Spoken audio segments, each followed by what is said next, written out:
अगर नाज़रीन, मैं हूँ आपका मेज़बान खालिद जमील और इस्लामाबाद से कुछ ताज़ा तरीन अपडेट्स हैं। पाकिस्तान तहरीक इंसाफ के सरबराह इमरान खान साहब तो मुकदमात का सामना कर ही रहे थे, लेकिन वज़ीर दाखिला राना सनाउल्लाह के ख़िलाफ़ गुजरात में मुकदमा दर्ज कर लिया गया है बाज़ाब्ता तौर के ऊपर। और ये मुकदमा पाकिस्तान की ताज़ीरात पाकिस्तान की जो सेक्शन है 186, 189, 353 और 505 इसके तहत मुकदमा दर्ज किया गया और इसकी तफसीलात भी आपसे शेयर करेंगे। और इसके साथ साथ इस्लामाबाद हाई कोर्ट में मौलाना फजल रहमान साहब, मरियम नवाज़ साहिबा और दीगर जो मुस्लिम लीगी कायदीन जो वक्तन फ़वक्तन पाकिस्तान की अदलिया और अफवाज पाकिस्तान के ख़िलाफ़ धमकी अमेज़ बयानात देते रहे, उनके सबूत इकट्ठे करके तौहीन अदालत की दरख्वास्त इस्लामाबाद हाई कोर्ट में भी दायर कर दी गई है। और ये दरख्वास्त की गई है कि इमरान ख़ान के ख़िलाफ़ जो तौहीन अदालत की जो केस की समाअत हो रही है, इसको भी उसके साथ यकशा करके इसकी समाअत की जाए। रजिस्ट्रार इस्लामाबाद हाई कोर्ट ने इब्तदाई तौर के ऊपर कुछ एतराज़ात लगाए थे, लेकिन अब उसकी समाअत कल सुबह के लिए मुकर्रर की गई है और उन एतराज़ात को ही जज साहिबान देखेंगे कि क्या एतराज़ात ठीक हैं या इनको क्लब कर लिया जाए उसी केस के साथ जो इमरान ख़ान साहब के ख़िलाफ़ तौहीन अदालत का 31 अगस्त को जिसके लिए शोकाज़ नोटिस जारी किया गया है उसके साथ मिला के किया जाएगा। इसके अलावा पंजाब में नवाज़ शरीफ साहब, मरियम नवाज़ साहिबा, राना सनाउल्लाह साहब, याज सादिक साहब, परवेज़ रशीद साहब और दीगर जितने भी ख्वाजा आसिफ साहब, एहसन इकबाल साहब, इनके ख़िलाफ़ भी बाज़ाब्ता तौर के ऊपर एक दरख्वास्त जो है वो जमा करवा दी गई है, जिसमें ये कहा गया है कि इन्होंने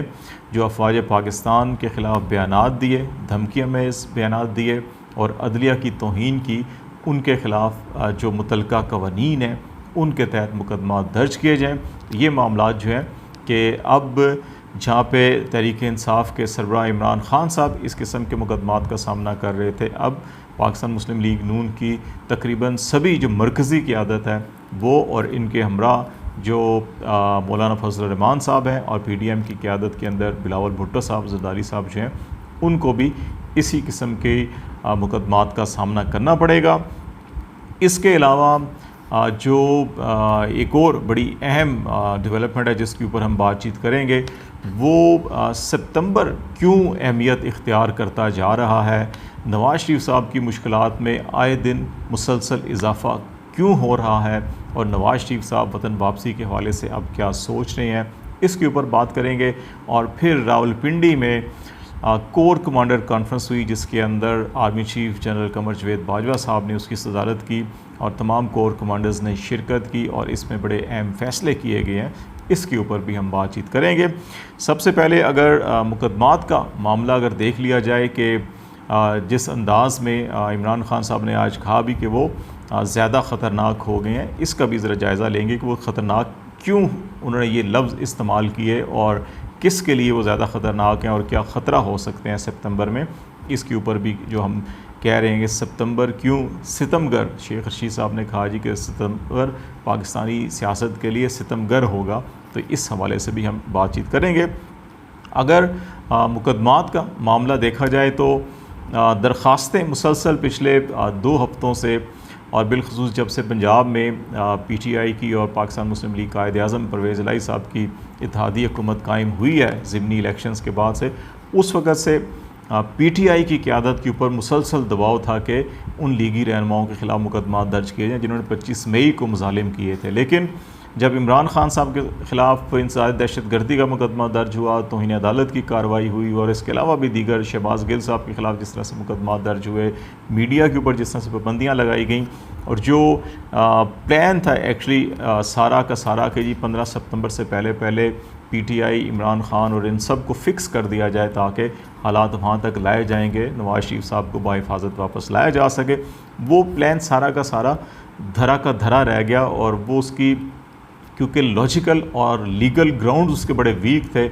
इसलिए अब वो बाउंस बैक हो गया है इत्तेहादी हुकूमत को। और इस सूरत हाल में अब पहला मुकदमा जो है वो राना सनाउल्लाह साहब के ख़िलाफ़ गुजरात में, जो परवेज़ इलाही साहब का आबाई घर भी है, डिस्ट्रिक्ट भी है, वहाँ पे दर्ज हुआ है और इसकी निगरानी भी चीफ़ मिनिस्टर बराह रास्त ख़ुद करेंगे। और इसमें जो सेक्शन मैंने बताए थे 186, 189, 353 और 505 जो है कि इनका सहारा लिया गया और इनमें ये बेसिकली की जो सरकारी काम में रुकावट, सरकारी अफसरों को धमकियाँ देना और फिर इस किस्म के बयानात देना जिससे इश्तियाल पैदा किया जा सके और काम में रुकावट पैदा की जाए, तो ये वो सारे मुकदमात हैं जिनमें 6 माह से लेकर 7 साल तक की कैद है और जुर्माना भी हो सकता है। तो ये मुकदमा उनके ख़िलाफ़ दर्ज किया गया है, जबकि इस्लामाबाद हाई कोर्ट के अंदर बाज़ाब्ता तौर के ऊपर तौहीन अदालत की एक दरख्वास्त जो वो दायर कर दी गई है और इसमें मौलाना फजलुर रहमान साहब को, मरीम नवाज़ साहिबा को, राना सनाउल्लाह साहब को जो है कि ये मुल्ज़म नामज़द किया गया और ये कहा गया जी कि इनके ख़िलाफ़ उनकी जो वीडियो क्लिप्स अवेलेबल हैं, बयानात, अखबारी तराशे, वो सारे साथ लगाए गए हैं और कहा गया है कि इमरान खान के ख़िलाफ़ अगर तौहीन अदालत की कार्रवाई हो रही है खुद नोटिस लेकर, तो फिर इन बयानात का भी नोटिस लिया जाए और जब इमरान खान साहब शोकाज़ नोटिस का जवाब देने आए तो ज़रा इनको भी उनके साथ क्लब करके और यकजा किया जाए। रजिस्ट्रार ऑफिस ने इब्तदाई तौर के ऊपर कुछ एतराज़ लगाए थे, लेकिन उन्हीं एतराज़ की समात के हवाले से कल दरख्वास्त फ़िक्स की गई है। इस पर अब कल हाई कोर्ट के जज साहिबान ये फ़ैसला करेंगे कि इसको काबिल समात करार देना है या नहीं करार देना। लेकिन अगर नहीं करार देंगे तो फिर एक पोलिटिकल बयानिया जो है कि वो इस पर एक और नया खड़ा होगा और अगर इसको काबिल समात करार देते हैं तो फिर इन रहनुमाओं के लिए बड़ी मुश्किलात पैदा हो जाएंगी, क्योंकि इन्होंने इमरान खान साहब से कहीं ज़्यादा सख्त और तल्ख़ बयान दिए थे, वो इनके गले पड़ सकते हैं। दूसरी तरफ नवाज़ शरीफ साहब और मरीम नवाज़ साहिबा समेत दीगर जो लीगी कायदीन हैं, तमाम के तमाम जिन्होंने फ़ौज पाकिस्तान को बड़ा सख्त कड़े हाथों लिया और बड़े तल्ख़ अल्फाज, बड़े तल्ख़ जुमले इस्तेमाल किए फ़ौज पाकिस्तान और नाम लेकर जो बयानात दिए गए थे, जिनको इमरान खान साहब अपने जलसों में भी चलाते हैं। अब तो पैमरा की और हुकूमत की ताकीद और इंस्ट्रक्शंस के मुताबिक सख्ती से कहा गया है कि इनको नहीं करेंगे तो वो अब एडिट हो जाते हैं, चीज़ें वो टीवी पे नहीं दिखाई जाती। लेकिन उन सारे क्लिप्स को इकट्ठा करके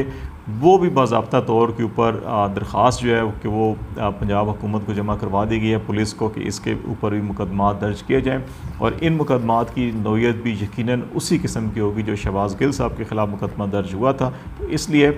अब ये बड़ी मुश्किलात पैदा हो रही हैं। नवाज़ शरीफ साहब जो सारा सिचुएशन डेवलप हो रही थी कि वो सितंबर के वस्त तक जो है कि इमरान खान साहब के ऊपर पाबंदी लग सकती है या पीटीआई के ऊपर पाबंदी या इमरान खान को ताहात नाअहल करार दिया जा सकता है, तो उसके बाद फिर कोई बारगेनिंग करके जो है कि नवाज़ शरीफ वापस आएंगे और बाहिफाजत वापसी उनकी होगी, वो अब बड़ा मुश्किल दिखाई दे रहा है, क्योंकि जितने भी केसेस थे एक एक करके जो है कि वो ख़त्म होते जा रहे हैं और जो इंटरनेशनली बिलखसूस इन तमाम केसेस का रिस्पांस आया इंटरनेशनल कम्युनिटी की जानिब से, United nation human rights commission की जानिब से, फिर यूनाइटेड नेशन के सेक्रेटरी जनरल की जानिब से, उसके बाद हुकूमत जो है कि अब बैकफुट पे चली गई है और हुकूमत वो हर तरीका जो गैर कानूनी गैर आइनी तरीका इस्तेमाल करना चाह रही थी कि इमरान खान को काबू करने के लिए, अब जो है कि वो शायद ऐसा नहीं कर सकेंगे कि अब उनको अंदाज़ा है कि अक़वाम मुत्तहिदा के अगर सेक्रेटरी जनरल ऑफिस से कोई चीज़ अब उठेगी तो फिर वो इंटरनेशनली पाकिस्तान का इमेज ऑलरेडी बहुत सख्त साख मुतासर हुई है और अगर United nation human rights commission इसके ऊपर कोई डिसीजन ले लेता है या कोई पॉलिसी स्टेटमेंट देता है या कोई करारदाद ले आता है तो फिर पाकिस्तान के लिए बड़ी मुश्किलात होंगी इंटरनेशनली। तो इसलिए ये बैकफुट पे चले गए हैं। नवाज़ शरीफ साहब अब वापसी के लिए बड़े परेशान हैं, उनकी मुश्किलात इसलिए भी इजाफ़ा हो गया है कि अब बज़ाहिर ये लगता है कि राना सनाउल्लाह साहब को भी पंजाब हुकूमत जो है कि उन्होंने गिरफ़्तार करने या धर लेने का फ़ैसला कर लिया है। अब राना सनाउल्लाह साहब भी यकीनी तौर के ऊपर कबल गिरफ़्तारी की ज़मानत जो है कि उसके लिए अप्लाई करेंगे, राहदारी ज़मानत लेंगे और फिर गुजरात में पुलिस के सामने पेश भी उनको होना पड़ेगा। तो ऐसी सूरत हाल के अंदर अब नवाज़ शरीफ साहब जो है कि वो बड़े घू में हैं। वो जहाँ पे सफारती चैनल इस्तेमाल किया जा रहा था यूएई की एम्बेसी को और हुकूमत को इस्तेमाल किया जा रहा है कि वो तमाम फ्रीकैन के अंदर, और परवेज़ लाई साहब से भी मुलाकात हुई है, यूएई के एम्बेसडर की मरीम नवाज़ साहिबा से भी हुई है रिसेंटली कि वो कोई अपना किरदार अदा करें इस सारे मामले के अंदर। लेकिन जो लीगल सिचुएशन और पॉलिटिकल सिचुएशन है इसके अंदर काफ़ी ख़तरनाक सूरत हाल बनती जा रही है और सितंबर इसलिए होगा कि इमरान खान साहब ने 10 सितंबर तक अपने सियासी जलसे और का शेड्यूल ऐलान किया हुआ था। अभी सैलाब की जो सूरत हाल है सिंध के अंदर, बलूचिस्तान के अंदर और खैबर पख्तूनख्वा में, इसमें मुमकिन है कुछ शेड्यूल में तब्दीली आए और अब वो खैबर पख्तूनख्वा और जनूबी पंजाब के अंदर बिलखसूस वो आवाम के अंदर जाएंगे और इन सैलाब से मुतासरा इलाकों का दौरा करेंगे और वहाँ जो रिलीफ एक्टिविटीज़ हैं उनमें हिस्सा भी लेंगे, वहाँ के मुतासरीन से मुलाकात भी करेंगे और सूबाई हुकूमतों की मीटिंग्स जो हैं वो भी चेयर करेंगे ताकि वहाँ पे रिलीफ दिया जा सके। लेकिन सितंबर के अंदर जो डेडलाइन थी कि अगर इलेक्शन अनाउंस नहीं करेंगे तो हम इस्लामाबाद का घेराव करेंगे, वो 10 सितंबर के बाद किसी वक्त भी ये कॉल दी जा सकती है और फिर उस सूरत हाल के अंदर ये बेसिकली सितमगर जो है ये पीडीएम की हुकूमत इत्तेहादी जमातों के लिए साबित हो सकता है कि अगर इस्लामाबाद का घेराव कर लिया गया, बंद कर दिया गया, तो फिर ये किस तरफ जाएंगे। फ़ौजी कमांडर्स ने जो अहम फ़ैसले किए हैं, कोर कमांडर कॉन्फ्रेंस 250वीं कोर कमांडर कॉन्फ्रेंस थी आर्मी चीफ की सदारत में, इसमें 2-3 हवालों से जो स्टेटमेंट आया, एक तो जो रीजनल और मकामी जो सिचुएशन है कौमी सलामती की उसके ऊपर डिस्कशन हुई, फिर फ्लड की सिचुएशन हुई, उसके ऊपर बड़े अहम डिसीजंस लिए गए, तमाम फॉर्मेशंस को डायरेक्टिव दिया गया कि वो तमाम मुतासरा इलाकों के अंदर इमदादी कैंप लगाए, रिलीफ एक्टिविटीज़ में हिस्सा लें, राशन तकसीम करें। जो जनरल ऑफिसर्स हैं पाक आर्मी के, उन्होंने अपनी 1 माह की तनख्वाह जो है कि वो इसके अंदर डोनेट की है, फिर 3 दिन का जो आर्मी का राशन है वो उन्होंने डोनेट किया और इस वक्त तक डिस्ट्रीब्यूट भी हो चुका है और मज़ीद वो डिस्ट्रीब्यूट करेंगे। ये तो इस हवाले से था। दूसरा, बलूचिस्तान और खैबर पख्तूनख्वा में मुतवक्के दहशत गर्दी के हवाले से भी डिस्कशन हुई है इस इजलास के अंदर, और जो तालिबान की रिसेंटली डेवलपमेंट्स जो नज़र आई हैं स्वात के अंदर या केपी के अंदर या बलूचिस्तान के अंदर, तो उनके हवाले से भी बड़े अहम डिसीजंस किए गए हैं और जो मुतल्लिका फॉर्मेशंस हैं और कोर हैं उनको ये डायरेक्शंस दी गई हैं कि जो काउंटर टेररिज्म की एक्टिविटीज़ हैं उनके ऊपर ज़रा तेज़ी लाई जाए और ऐसे तमाम एलिमेंट के ऊपर कड़ी नज़र रखी जाए ताकि दोबारा से जो दहशतगर्दी की लहर है वो पाकिस्तान के अंदर सर ना उठा सके। जो पॉलिटिकल सिचुएशन है, जो सितंबर के हवाले से अभी आर्मी चीफ ने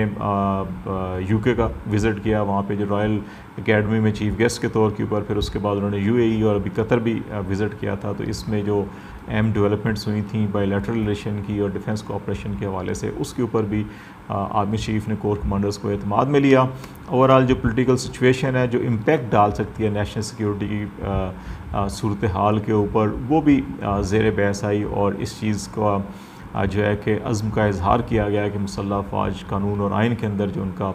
दायरा कार है और किरदार है वो अदा करेंगी और मुल्क के अंदर किसी भी किस्म की जो अदम इस्तेहकाम की या अमन व अमान के जो मसाइल पैदा करने वाली कोशिशें होंगी, कोशिश की जाएगी कि उनको प्रमोट ना किया जाए या ऐसी हालात ना पैदा हों कि मुल्क के अंदर गैर यकीनी सूरत हाल या जिस किस्म का अंदिया दिया जाता है जी कि श्रीलंका जैसे हालात पैदा हो जाएंगे, तो ऐसे हालात जो है वो पैदा करने से गुरेज़ किया जाए। तो ये बड़ी अहम कॉन्फ्रेंस इस मौके पे थी और इस पे ये बड़े अहम डिसीजंस भी लिए गए हैं। अब देखते हैं कि शेख रशीद साहब के बकौल के सितंबर कितना सितमगर होता है और नवाज़ शरीफ साहब जो मुश्किल में फंसे हुए हैं वो किस तरह से इसको सितंबर के अंदर टैकल करते हैं और क्या फ़ैसला करते हैं। फ़िलहाल आज तक के लिए इतना ही है। खालिद जमील को इजाज़त दीजिए। अल्लाह हाफ़िज़।